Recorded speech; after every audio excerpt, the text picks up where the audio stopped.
Good morning, students. Today we will continue chapter 11, the human eye and the colorful world. Today's first topic is refraction of light through a prism. Rectangular glass slab से जब light refract हो रही थी तो incident light और emergent light parallel थे, but same thing does not happen when the light is refracted through a prism. Triangular glass prism के दो ट्रायंगुलर बेसिस होते हैं और तीन रेक्टेंगुलर लेटरल सरफेसेस होते हैं. You can see that the front end the back part, जो ये दो बेस हैं, ये कैसी शेप के हैं? ट्रायंगुलर शेप के. लेकिन ये जो थ्री फेस हैं, 1, 2 and the one at the bottom, ये तीनों कैसे हैं? रेक्टेंगुलर शेप के. The sides other than the edge and the base are known as lateral. तो ये जो फेस हैं इनको हम कहेंगे lateral sides और lateral surfaces. The lateral surfaces are inclined to each other. और जो एंगल वो एक दूसरे के बीच में बना रहे हैं, दो lateral surfaces या दो lateral faces जो एंगल बना रहे हैं आपस में, वो एंगल होगा angle of prism. This is the prism. जो ए एंगल है हमारा वो है एंगल ऑफ प्रिज्म, जो कि दो लेटरल साइड्स हैं प्रिज्म की, वो लेटरल इंक्लाइंड है और इंक्लिनेशन के बाद जो एंगल बन रहा है वो क्या है? Angle of prism A. Now हम सपोज करते हैं कि पी क्यू की तरफ से एक रे आ रही है, PE. PE is the incident रे.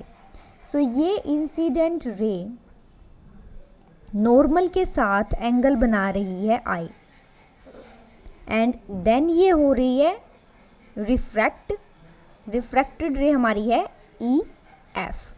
उसके बाद ये एमर्ज हो रही है. Now emergent ray is F S represented by E. यहाँ पे जो आई एंगल है वो रिप्रेजेंट कर रहा है angle of incidence, R is representing angle of refraction and E is representing angle of emergent. सभी एंगल हम नॉर्मल के रिस्पेक्ट में मेजर करते हैं. सो हम देख सकते हैं कि ये जो रे हमने डॉटेड लाइंस ड्रॉ कर रखी है प्रिज्म के साथ, ये कैसा एंगल बना रही है? 90 डिग्री. Similarly here.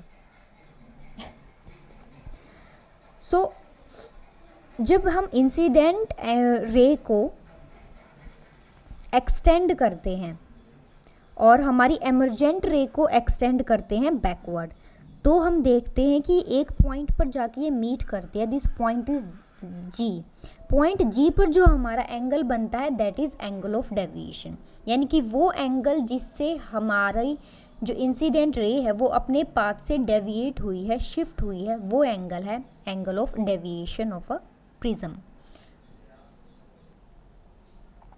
नाउ जब लाइट एयर से प्रिज्म में जाती है तो वो एक लाइटर मीडियम से डेंसर मीडियम में जा रही है, तो वो बेंड होगी टूवर्ड्स द नॉर्मल. और जब वो प्रिज्म से बाहर आएगी एयर में तो वो डेंसर से लाइटर मीडियम में जा रही है, तो अब वो बेंड होगी अवे फ्रॉम द नॉर्मल. अगर हम इंसिडेंट और reflected raise and incident angle, emergent angle, इनको कंपेयर करें प्रिज्म के एंगल्स को और रेक्टेंगुलर स्लैब के, ग्लास स्लैब जो हम यूज़ करे थे उसके एंगल्स के साथ, तो दोनों में एंगल्स अलग होते हैं, सेम नहीं होते. And this difference arises because of the peculiar shape of prism. जो एक सबसे अलग शेप है प्रिज्म की, उसकी वजह से हमें ये एंगल्स में डेविएशन देखने को मिलता है. Thus, the peculiar shape of the prism makes the emergent ray bend at an angle to the direction of the incident ray, and this angle is called the angle of deviation, represented by D. You can see ये जो emergent ray है ये किस angle पर bend हुई in comparison to the incident ray, वो angle हमारा क्या है? D, angle of deviation of prism. Next topic is dispersion of white light by a glass prism. The phenomena of splitting of white light into 7 colors is called dispersion. जब white light 7 रंगों में disperse होती है, but जाती है, तो उस phenomena को क्या कहते हैं हम? डिस्पर्जन. हमें पता है कि सन से जो हमें लाइट मिलती है दैट इज वाइट लाइट, और जो भी लाइट 7 कलर्स में डिस्पर्ज हो सकते हैं उस लाइट को वाइट लाइट ही माना जाता है. This is the reason for the formation of a rainbow, dispersion of white light. Rainbow में हमें मेनली 7 कलर्स देखने को मिलते हैं that are violet, indigo, blue, green, yellow, orange and red. So glass prism भी इस फिनोमिना को represent करता है. जब ग्लास से वाइट लाइट को पास किया जाता है तो वो भी स्प्लिट होती है 7 कलर्स में. When white light through a source prism से गुजरती है तो वो 7 कलर्स में बट जाती है. This is dispersion of light through prism. Splitting of colours जो है वो हमेशा एक सीक्वेंस में होती है, और वो सीक्वेंस है VIBGYOR, that is violet, indigo, blue, green, yellow, orange and red.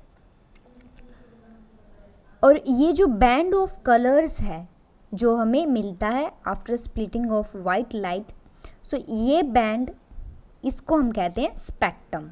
The band of colored components of a white beam is called spectrum. और जो ये फिनोमिना है splitting of light into the component colours, इसे हम क्या कहेंगे? Dispersion. हमेशा यही सीक्वेंस क्यों फॉलो करते हैं? क्योंकि हर कलर की स्प्लिट होने की, बेंड होने की टेंडेंसी डिफरेंट होती है, and this is because of difference in the wavelength of colours. Her colour की एक स्पेसिफिक वेवलेंथ होती है, और उस वेवलेंथ के अकॉर्डिंग वो बैंड भी डिफरेंट एंगल्स पर करते हैं. सबसे कम बैंड करता है रेड, और सबसे ज़्यादा बैंड करता है वॉयलेट. रेड कलर की सबसे ज़्यादा वेवलेंथ होती है और वो सबसे कम बैंड करता है, जबकि वॉयलेट कलर की सबसे कम वेवलेंथ होती है और वो सबसे ज़्यादा बैंड करता है. इसीलिए विबग्योर के टॉप पे हमें रेड दिख रहा है क्योंकि वो सबसे कम बैंड कर रहा है, और वॉयलेट जो है हमें वो सबसे नीचे दिख रहा है क्योंकि वो सबसे ज़्यादा बैंड कर रहा है. यही एक रीज़न होता है कि स्काई हमारा ब्लू होता है और डेंजर के लिए हम रेड लाइट को चुनते हैं, क्योंकि रेड की वेवलेंथ ज़्यादा होती है, वो डिस्पर्ज या बेंड कम होता है तो उसे दूर तक देखा जा सकता है. जबकि वॉयलेट जो कलर है वो सबसे ज़्यादा बेंड होता है तो वो बहुत जल्दी स्प्लिट हो जाता है, स्प्रेड हो जाता है, और इसीलिए स्काई का कलर ब्लू होता है, ना कि रेड. नेक्स्ट टॉपिक में हम इसके बारे में डिटेल में पढ़ेंगे. आइजैक न्यूटन फर्स्ट थे जिन्होंने एक ग्लास प्रिज्म को यूज़ करके spectrum of sunlight, band of colours of sunlight obtain किया था. उन्होंने देखा कि 7 कलर्स में जो लाइट है वो स्प्लिट हो रही थी. अब उन्होंने और भी प्रिज्म्स यूज़ करके देखे कि किसी तरह हम इससे ज़्यादा कलर्स को ऑब्टेन कर सकते हैं क्या, बट उन्हें इससे 7 से ज़्यादा कलर्स नहीं मिले. हमेशा वाइट लाइट जब स्प्लिट हो रही थी वो 7 कलर्स ही प्रोड्यूस कर रही थी. तो उन्होंने अब की बार जो दूसरा प्रिज्म लिया, उन्होंने उसको इन्वर्टेड पोजीशन में रखा. तो उन्होंने ऑब्जर्व किया जब वाइट लाइट फर्स्ट प्रिज्म से एमर्ज हो रही थी तो वो कलर्स में स्प्लिट हो रही थी, लेकिन जब वो सेकंड प्रिज्म में वही कलर्स वाली जो बैंड ऑफ कलर्स वाली लाइट एंटर कर रही है सेकंड प्रिज्म में, और वो इमर्ज कर रही है एज अ वाइट लाइट. यानी कि जब हमने 2 प्रिज्म्स को यूज़ किया और अपोजिट पोजीशंस में, एक को सीधा दूसरे को इन्वर्टेड, तो हमने क्या ऑब्जर्व किया कि वाइट लाइट पास हो रही है, और जो फाइनली हमें लाइट एमर्ज हो रही है वो भी एक वाइट लाइट ही थी. इस ऑब्जर्वेशन से उन्हें आइडिया मिला कि जो सनलाइट है that is made up of 7 colour. Hence sunlight consist of 7 colours that are VIBGYOR, violet, indigo, blue, green, orange, yellow and red. And the violet color bends the most while red color bends the least. Rainbow जो हमें sky में दिखता है वो एक natural phenomena है और उसके लिए दो इम्पोर्टेंट कंपोनेंट्स क्या होते हैं, एक तो सनलाइट, दूसरा वाटर ड्रॉपलेट्स। रेन शावर यानी कि बारिश के बाद हमारे एटमॉस्फेयर में टाइनी वाटर ड्रॉपलेट्स रह जाते हैं। उन्हीं ड्रॉपलेट्स से जब रे ऑफ लाइट पास करती है तो वो डिस्पर्स करती है 7 कलर्स को, फॉर्मिंग अ रेनबो।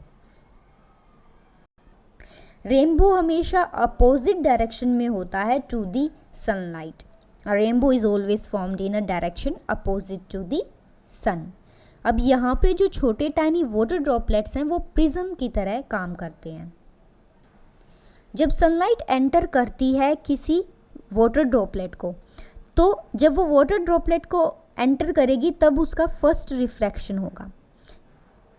इसके बाद वो इंटरनली दोबारा से रिफ्रैक्ट करती है एक बार फिर से, एंड देन थर्ड रिफ्रैक्शन होता है जब वो वाटर ड्रॉपलेट से बाहर आती है। यानी कि 3 बार वो रिफ्रैक्ट करती है और जब वो बाहर निकलती है वाटर ड्रॉपलेट से तो वो क्या शो करती है, phenomena of dispersion, and leads to a formation of rainbow in the sky. बारिश के अलावा हमें एक सनी डे पर भी वो रेनबो देखने को मिल सकता है, प्रोवाइडेड कि हमारे आसपास या तो कोई वाटर का फाउंटेन हो या कोई वाटरफॉल हो। वाटरफॉल के आसपास भी वाटर ड्रॉपलेट्स प्रेजेंट होते हैं। उन वाटर ड्रॉपलेट्स की वजह से ही जब सनलाइट वहाँ से पास होती है तो वो रेनबो की फॉर्मेशन करती है। This is the Niagara fall in Canada. ये सबसे बड़ा वाटरफॉल है और यहाँ मोस्ट ऑफ द टाइम्स आपको रेनबो देखने को मिलता है क्योंकि वाटर ड्रॉपलेट्स हमेशा एटमॉस्फेयर में प्रेजेंट होते हैं। This is the dispersion of light through water droplets.